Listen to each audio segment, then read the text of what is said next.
Hi అండి. Welcome to Grihalakshmi channel.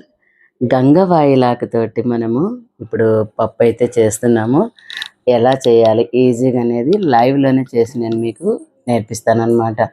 అది కూడా చూడండి. ఇప్పుడు పచ్చిమిరపకాయలు, పెసరపప్పు, గంగవాయిలాకు, మామిడికాయ, టమాటా ఇవన్నమాట. ఫస్ట్ అయితే కుండలో చేస్తా నేను కర్రీస్ చాలా బాగుంటాయి. పప్పు అయితే సూపర్ టేస్ట్ వస్తుంది కుండలో చేస్తే. పెసరపప్పు అయితే కొంచెమే వేస్తున్నా, ఎందుకంటే నాకు మా వారికి ఇద్దరికే కాబట్టి కర్రీ. ఎక్కువ మంది ఉంటే కొంచెం ఎక్కువ వేసుకోవచ్చు పెసరపప్పు. సో కొంచెం వేసి పెసరపప్పు, గంగవాయిలాకు ఒక కట్ట 20 రూపీస్ అనమాట. ఆ కట్ట మొత్తం కూడా నేను శుభ్రంగా ఒలిచి వేయాలనుకుంటున్నాను అనమాట. మెయిన్ గంగవాయిలాకు కూర పచ్చడి కానీ, ఫ్రై కానీ, ముద్ద కూర కానీ, పప్పు కానీ చేసుకొని తింటే మోకాళ్ళ నొప్పులు ఖచ్చితంగా తగ్గుతాయి. ఇది సమ్మర్లోనే దొరుకుతూ ఉంటుంది మనకు. కనిపించినప్పుడు మాత్రం అస్సలు వదులుకోవద్దు ఈ ఆకుని. ఇప్పుడు పెసరపప్పు అయితే కడిగి వేసాను, ఉడుకుతూ ఉంటాయి. ఈ లోపల మనం పచ్చిమిర్చి కూడా కడిగేసి, పచ్చిమిర్చి కూడా కట్ చేసి దాంట్లో వేసేయాలన్నమాట. ముందు నేను ఎలా చేస్తాననేది చూసి మీరు నేర్చుకోండి. ఇప్పుడు పచ్చిమిర్చి తీసుకొచ్చేసాను కడిగేసి శుభ్రంగా. సాల్ట్ వేసి కడుగుతాను నేను ప్రతి కూరగాయలు కూడా, కల్లుప్పు వేసి కడుగుతాను అనమాట. ఇప్పుడు ఆ పచ్చిమిర్చి ఒక ప్లేట్లో పెట్టుకొని కట్ చేసి పప్పులో వేయాలి. ఇప్పుడు చూడండి, పప్పు అయితే పొంగొస్తూ ఉంది. పెసరపప్పు కాబట్టి మనం కందిపప్పు అయితే కొంచెం ఉడకనివ్వాలి, కానీ పెసరపప్పు అట్లా అంతా ఏం లేదు, ఇప్పుడే వేసేయచ్చు అనమాట. మనము వేసేస్తున్నాం. ఇంకా తాలింపు వేసేటప్పుడు కూడా చూడండి ఎలా తాలింపు వేస్తానన్నది. వీడియో స్కిప్ చేయకుండా చూడండి, మీకు ఏమేమి వేస్తానన్నది. మధ్యలో కానీ స్కిప్ చేసి చూస్తే మీకు అర్థం కాదు కదా. కూర ఆ టేస్ట్ రావాలంటే స్కిప్ చేయకుండా చూడండి. పచ్చిమిర్చి అయితే నేను కట్ చేస్తున్నాను ఇక్కడ. అన్ని పొడవుగా కానీ అడ్డంగా కానీ ఎలా అయినా కూడా మనం కట్ చేసి తగినన్ని పచ్చిమిర్చి మనం పప్పులో వేసుకోవాలి. ఎంత పెసరపప్పు వేసాము, ఎంత ఆకుంది, దాన్ని బట్టి మన కారము ఎంత తక్కువ ఎక్కువ. స్పైసీగా తినాలంటే 4 ఎక్కువ వేసుకోవాలి, లేదా కారం తక్కువ తినాలి పిల్లలకు పెట్టుకోవాలనుకుంటే తక్కువ పచ్చిమిర్చి వేసుకోవచ్చు, ఒక 4. గంగవాయిలాకు మొత్తం శుభ్రంగా కాడలతో కూడా ఒలిచేసాను. దాంట్లో కల్లుప్పు వేసాను అనమాట. అది కల్లుప్పు వేసి శుభ్రంగా కడిగేస్తాను. కడిగితే దానికి ఏమైనా మందులు అట్లా కానీ కొట్టుంటే గంగవాయిలాకి కెమికల్స్ అంతా పోతాయి అన్నమాట, కల్లుప్పు వేసి కడిగితే. చూసారు కదా శుభ్రంగా. దీంట్లోనేమో ట్యాప్ నీళ్ళు పోసాను బకెట్లో, దాంట్లోనేమో మన మినరల్ వాటర్ పోసాను అనమాట. దీంట్లో కడిగిన తర్వాత దాంట్లో కూడా కడిగి పప్పులో వేస్తాను నేను. చూడండి అలాగా శుభ్రంగా కడిగేసి, డస్ట్ కానీ ఇసుక కానీ ఏం లేదండి, ఇసుక ఏం పోలేదు. ఒక్కొక్కసారి గంగవాయిలాకు తీసుకొస్తే మొత్తం ఇసుక ఉంటుందండి, దీంట్లో అయితే ఇసుక అంతగా లేదు. కడిగేసాను. ఇప్పుడు మామిడికాయ టమాటా కూడా మనము సన్నగా తరుక్కోవాలి కడిగిన తర్వాత. పచ్చిమిర్చి అయితే వేసేసాం కదా, గంగవాయిలాకు కూడా పెట్టేస్తున్నా. ఇప్పుడే గంగవాయిలాకు కూడా పెట్టేస్తున్నా. 1 బై 1 టకా టకా అయిపోతుంది మనకి పప్పు. Super taste. కుండలో చేస్తే నెక్స్ట్ డే కూడా ఖరాబ్ కాదనమాట, పాడవదు. ఇప్పుడు కొంచెం వాటర్ అయితే వేస్తున్నా. మామిడికాయ టమాటా కూడా సన్నగా తరుక్కోవాలి. ఇప్పుడు కడిగేసాను టమాటా కూడా. ఒక ప్లేట్ అయితే తీసుకొని తరుక్కోవాలి.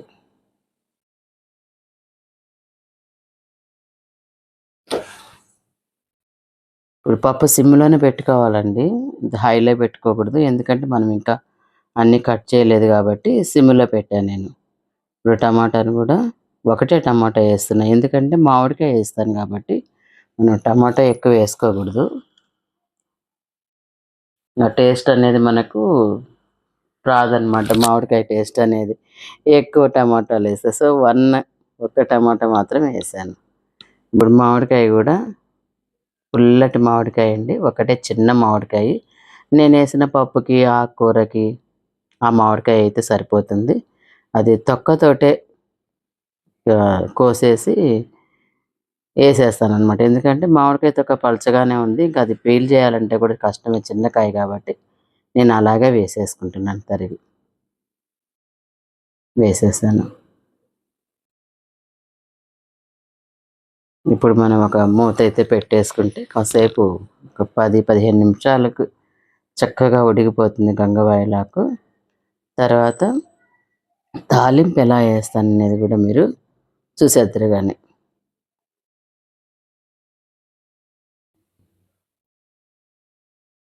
పప్పు అయితే ఉడుకుతూ ఉంది. ఈ ఎండాకాలము పెసరపప్పు వాడుకుంటేనే మంచిదండి. ఇందులో గంగవాయిలాకుకి చాలా బాగుంటుంది. ఇక పప్పు అవుతుంది కాబట్టి రైస్ కూడా పెట్టేసుకుంటున్నాను నేను.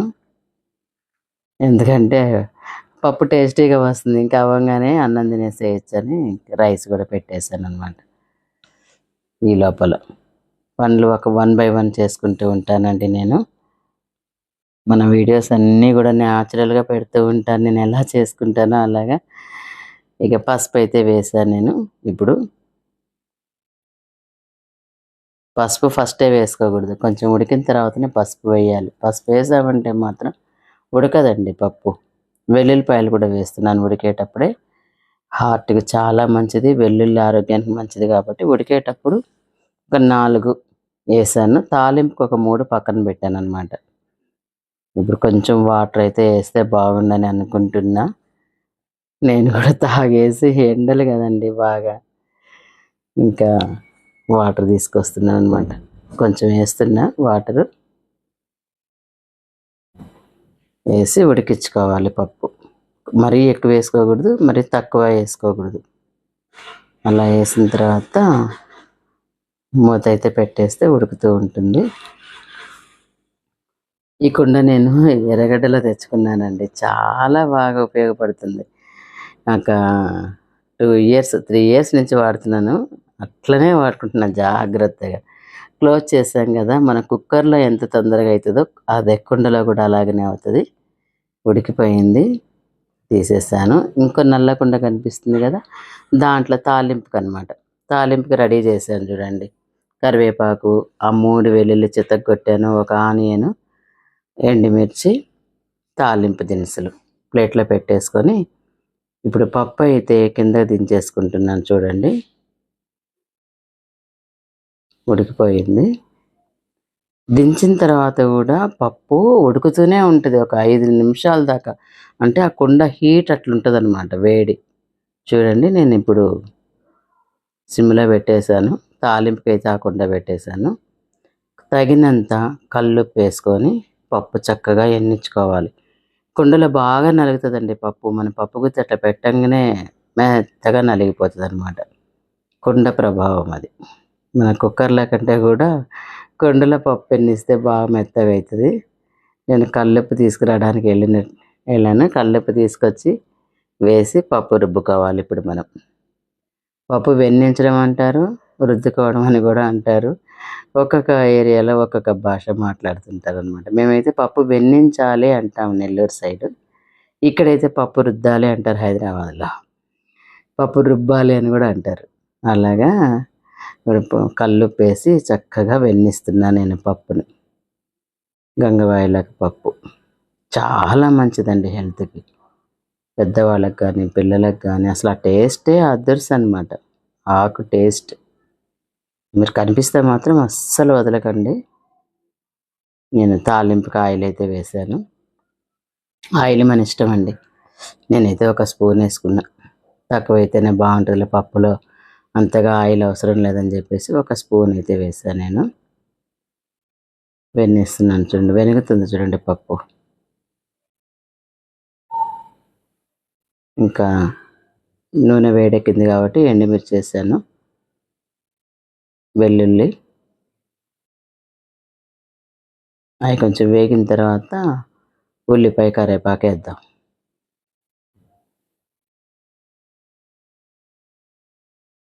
చూడండి, ఉల్లిపాయల ముక్కలు కరివేపాకు వేసి చక్కగా కలుపుకోవాలి కూరను, తాలింపుని.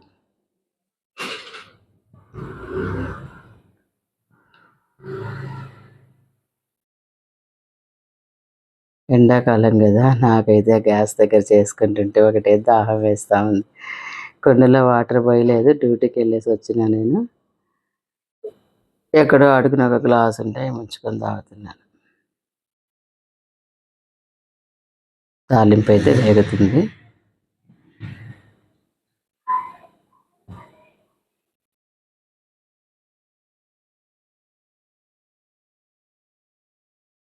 చక్కగా వేగనియాలి. కుండలో వేగితే చాలా బాగుంటుంది. ఉల్లిపాయలు అయితే కమ్మటి వాసన వస్తూ ఉంటుందన్నమాట. మాడకుండా వేగుతాయి. తాలింపు కొంచెం గోల్డ్ కలర్ వచ్చేదాకా ఉల్లిపాయ ముక్కలు తాలింపు వేయించుకోవాలి. కరివేపాకు కూడా చిటా చిటా అంటుంది కుండలో.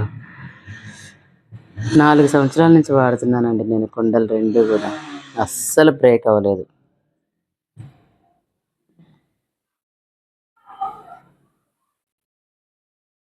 అయిపోయింది, తాలింపు వేగిపోయింది. పప్పు అయితే అందులో పోసేసుకోవాలి మనం. స్టవ్ ఆపేసి పప్పు అందులో పోసుకోవాలి.